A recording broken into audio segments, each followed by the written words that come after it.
Chapter 1. The Shadows of Portsmouth. Portsmouth was a city that wore its history like a heavy, weathered cloak, its past woven into every brick and stone. The grand naval dockyards, where ships of old had once set sail for distant shores, still stood as silent sentinels of an era long gone.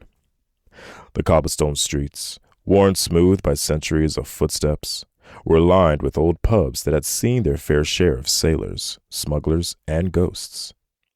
The city was a tapestry of memories, stitched together by time, where the past was never truly past, and where the shadows of history lingered like a half-forgotten dream. As night fell, however, Portsmouth transformed. The bustling city streets, filled with the hum of life during the day, became quieter, more secretive. The buildings, now only dimly illuminated by the flickering yellow glow of the old gas lamps, seemed to grow taller, their edges sharper against the dark sky. The cobblestones, slick with the day's rain, reflected the faint light in irregular patches, creating an uneven mosaic of shadow and shine. It was as though the city held its breath, waiting for something, or someone. Detective Nicholas Cain walked these streets with a purpose, his black trench coat pulled tight against the chill that had settled in with the night. The steady drizzle that had started in the early evening had grown into a relentless downpour, the kind that seeped into bones and made the air thick and oppressive. Yet Cain moved through it with ease, his steps sure and measured, his mind focused on something far darker than the weather. Cain had walked these streets for years, decades even, and he knew every corner, every alley, every hidden nook where secrets lay buried. He was a man who blended into the city's fabric, as much a part of Portsmouth as the ancient stones beneath his feet. To the people who knew him, he was simply Detective Nicholas Cain, a man of indeterminate age with a knack for solving the toughest cases, the kind that made other detectives balk. His colleagues saw him as a quiet, intense man with a sharp mind and an unerring instinct for finding the truth, even when it lay buried under layers of lies. But there was much more to Nicholas Cain than anyone realized. Beneath the calm exterior, beneath the cool professionalism, there was a truth he kept hidden, a truth that set him apart from the world he had chosen to protect. Cain was a vampire. Not the kind of vampire that lurked in the nightmares of children or the pages of horror novels. Cain was no bloodthirsty monster, no creature of mindless hunger.